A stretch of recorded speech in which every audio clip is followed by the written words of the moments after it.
Friends, welcome back. तो friends, अभी की न्यूज है जापान इंडिया की दोस्ती का जलवा। तो मेरे ख्याल से जापान से जो है पीएम जो है वो शायद यहाँ आए हैं इंडिया में। तो चलो देखते हैं, वेरी एक्साइटेड।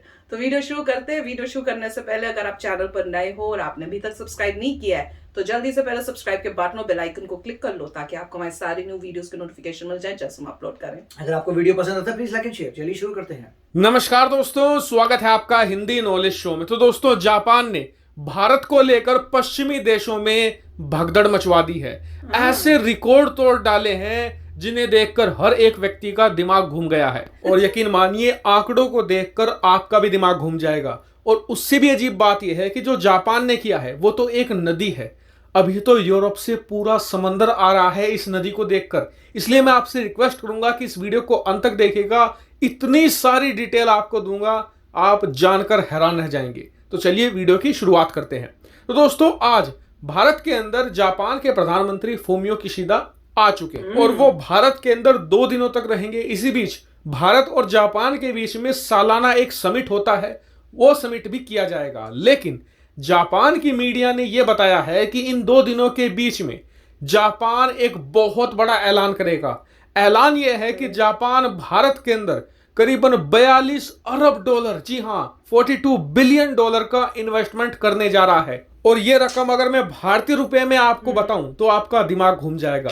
42 अरब डॉलर भारतीय रुपए में होते हैं 3,20,000 करोड़ रुपए। और उससे भी गजब बात यह है कि ये पैसा ऐसा नहीं कि भारत के स्टॉक मार्केट में लगाया जाएगा, भारत की कंपनियों को दिया जाएगा, नहीं।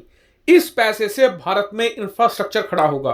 भारत में बड़ी और बहुत ही चौड़ी और बहुत ही हाई क्वालिटी की सड़कें तैयार की जाएंगी। इसके अलावा रेल लिंक प्रोजेक्ट तैयार किए जाएंगे। बहुत ही ज्यादा हाई स्पीड रेलवे नेटवर्क तैयार किया जाएगा। इंफ्रास्ट्रक्चर के बड़े बड़े प्रोजेक्ट को भारत रन करेगा। इससे भारत की जो विकास दर है वो बहुत तेजी से आगे बढ़ेगी। और भारत के अंदर इन इंफ्रास्ट्रक्चर प्रोजेक्ट की वजह से लाखों की संख्या में नौकरियां भी पैदा होंगी। क्योंकि आप ही सोचिए, जब बड़ी बड़ी सड़कें, बड़े बड़े पुल, रेलवे लाइन तैयार की जाती हैं तो ऐसा नहीं है कि 4 आदमी तैयार कर लेंगे। इसके लिए कंस्ट्रक्शन कंपनियों को लाखों की संख्या में लोगों को हायर करना पड़ता है। इस वजह से ये भारत के लिए डबल बूस्टर की तरह काम करेगा। और देखिए, ये तो सिर्फ एक नदी है, समंदर तो इसके पीछे आ रहा है। क्यों? क्योंकि जापान की विजन बहुत बड़ी है। जो ये 42 अरब डॉलर है, ये तो भारत में जापान का एक बेस तैयार होगा। इस बेस के तैयार होने के बाद जापान कई 100 अरब डॉलर भारत के अंदर और निवेश करेगा। यानी कि असल खेल तो जापान का अभी बाकी है। और इसे देखकर यूरोप के अंदर भगदड़ मच गई है। क्योंकि यूरोपियन देशों को ऐसा लग रहा है कि जापान धीरे धीरे भारत का पूरा मार्केट कैप्चर कर रहा है, जिससे कि जापान की कंपनियों को भी आने वाले समय में फायदा होगा। और जो इंफ्रास्ट्रक्चर प्रोजेक्ट है जिसमें जापान पैसा लगा रहा है, आने वाले 5 से लेकर 10 सालों के बाद जब भारत की मार्केट इमर्ज हो चुकी होगी, तब जापान को भारी मात्रा में रेवेन्यू भी मिलेगा, उन्हें मोटा फायदा वैसे भी होगा। ऐसे में यूरोपियन देश सोच रहे हैं कि कहीं हमने भारत के अंदर ज्यादा निवेश ना करके एक बड़ी अपॉर्चुनिटी को मिस तो नहीं कर रहे हैं। और इसलिए कहा जा रहा है कि आने वाले कुछ महीनों में यूरोप की तरफ से भी एक बड़े इन्वेस्टमेंट के पैकेज अनाउंस हो सकते हैं। और इसलिए मैं कह रहा हूं कि जो जापान ने किया है, ये तो एक नदी है। इस नदी को देखकर एक यूरोप का पूरा समुद्र भारत की तरफ आ रहा है। वही हम सबको जापान का धन्यवाद भी करना चाहिए कि उन्होंने सबसे पहले इतना बड़ा इन्वेस्टमेंट तो उन्होंने करी। भारत की मार्केट पर भरोसा जताया है, भारत पर भरोसा जताया है।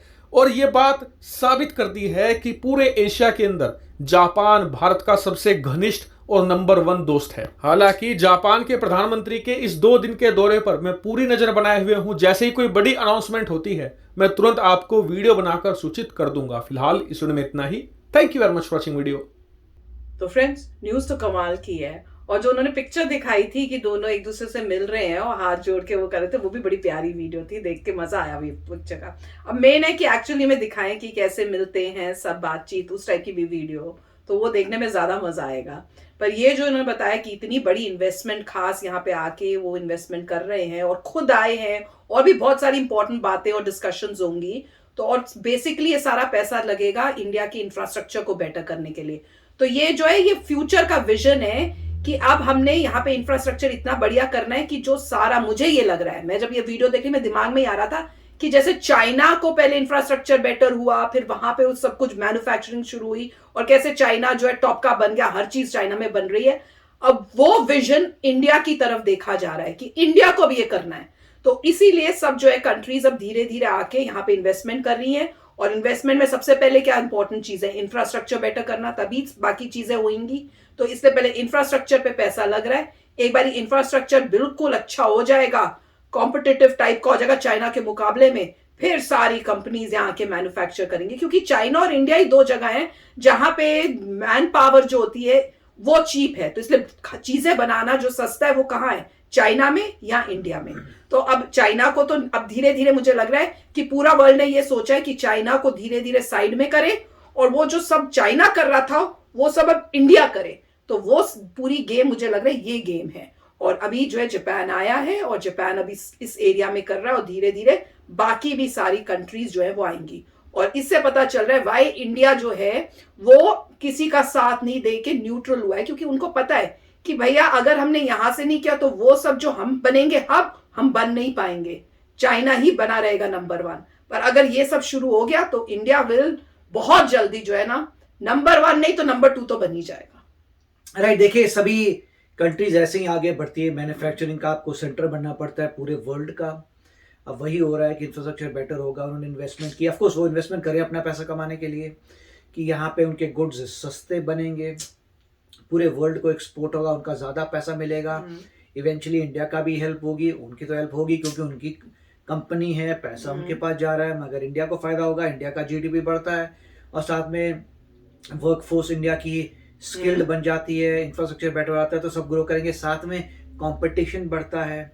जो लोग जो भी है, जो लोग देखते हैं कि सेटअप किया, वो बोलते हैं अच्छा हम भी अपना सेटअप कर लेते हैं, इंफ्रास्ट्रक्चर तो अवेलेबल है, वहाँ से कोई भी किसी बंदे को भी हायर कर सकता है, राइट। जो वहाँ पे जो मैनेजर है, जो वहाँ का सीईओ बनेगा लोकल, वो कभी भी छोड़ के किसी कंपटीशन के पास भी जा सकता है, अल्टीमेटली दूसरी कंपनियां भी खड़ी हो जाएंगी, फिर टफ कंपटीशन होगा जापानीज में और इंडियन कंपनीज में, तो ऐसा ही चलेगा। सिमिलर हर जगह पे हुआ था, जहाँ पर भी आप देख रहे हैं कि यूएस ने इतनी ज़बरदस्त मैन्युफैक्चरिंग कर दी चाइना में, अब चाइना में माल बन रहा है, उसके बाद चाइनीज़ कंपनी ने स्मार्टफोन वगैरह जितनी भी कंपनीज उन्होंने क्या किया, अपनी खोल दी, वहाँ के लोग जो थे उधर चले गए, धीरे धीरे अपनी मैन्युफैक्चरिंग कर गई, सब कुछ बन तो चुका इकोसिस्टम, उन्होंने वो ऑर्डर देना, ये पार्ट का ऑर्डर कंबाइन करके फ़ोन बन जाते हैं, फिर बाद में रिसर्च करते फिरेंगे कैसे इंप्रूव करना है, कैसे डिफ्रेंशिएट करना है।